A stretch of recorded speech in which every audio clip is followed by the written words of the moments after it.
Halo guys, perkenalkan nama saya Mariam R dari jurusan Regular Pagi Akuntansi 4A.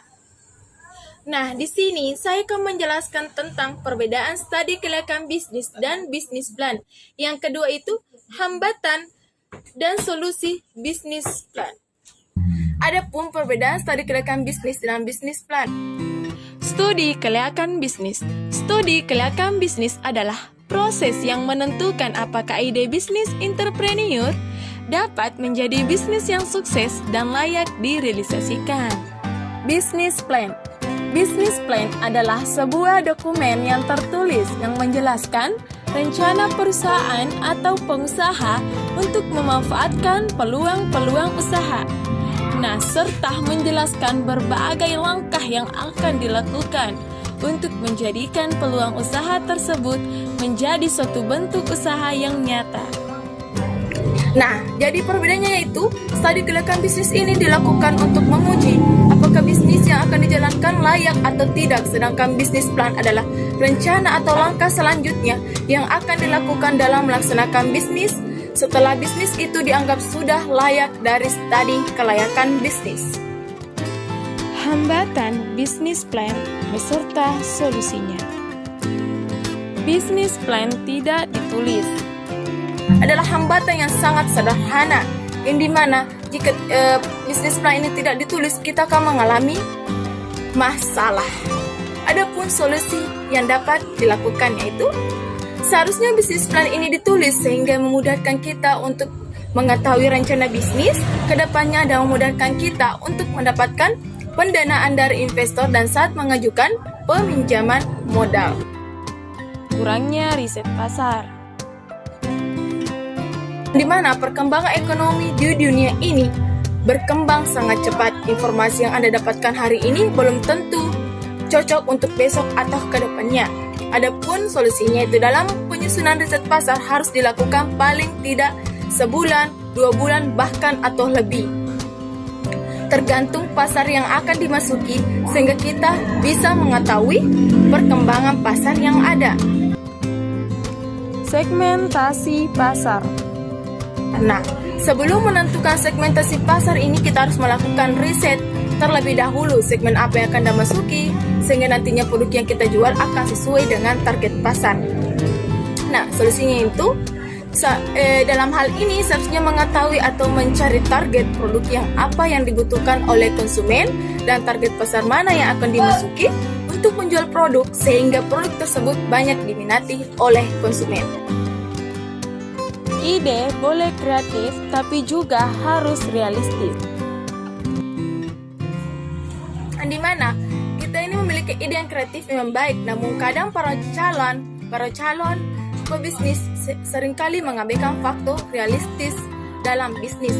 Adapun solusinya itu itu ketika bisnis sudah memiliki ide kreatif untuk memasarkan produknya, dia juga harus memikirkan atau memberikan faktor realistis seperti regional dalam budaya sehingga produk tersebut dapat diterima baik oleh para konsumen. Rendahnya analisis persaingan. Solusinya yaitu dalam kos ini pembisnis yang ingin memulai usahanya harus mengetahui kekuatan dimiliki oleh para pesaingnya sehingga produk yang dihasilkan dapat bersaing dengan produk lainnya. Terlalu optimis.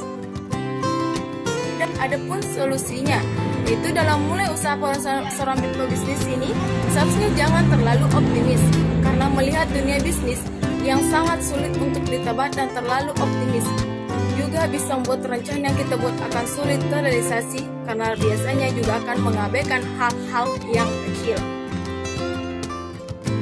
Tidak membuat model bisnis kanvas.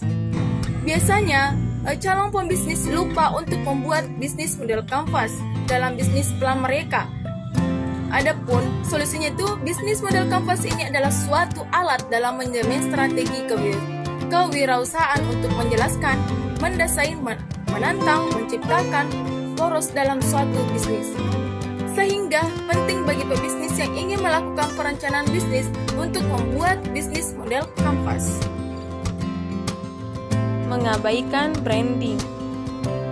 Solusi itu mulai dari menyiapkan logo kampanye dan juga visi dalam menjalankan bisnis.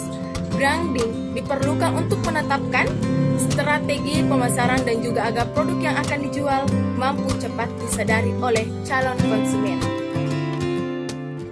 Tidak melampirkan dokumen pendukung, yang dimana dokumen pendukung memang tidak begitu berpengaruh ketika Anda memulai bisnis skala kecil menengah. Namun, dokumen pendukung sangat penting bila Anda membuat startup dengan skala besar. Solusi itu dengan membuat dokumen pendukung, yang dimana dokumen pendukung ini biasanya terdiri dari legalitas berdirinya perusahaan, surat perjanjian, hasil riset pasar, dan juga dokumen izin mendirikan perusahaan, sehingga sangat penting untuk melampirkan dokumen pendukung.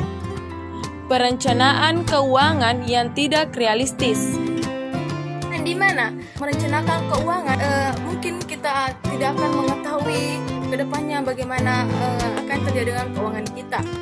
Maka dari itu kita harus melakukan perencanaan keuangan, yang dimana solusi itu seharusnya saat ingin mulai bisnis ini kita juga harus melakukan perencanaan keuangan yang matang dan tidak perlu mengharapkan keuntungan yang terlalu tinggi. Sekian dari penjelasan saya mengenai perbedaan studi kelayakan bisnis dan bisnis plan, serta hambatan dan solusi bisnis plan. Semoga video ini dapat bermanfaat dan membantu para penonton yang menonton video saya ini. Sekian dan terima kasih.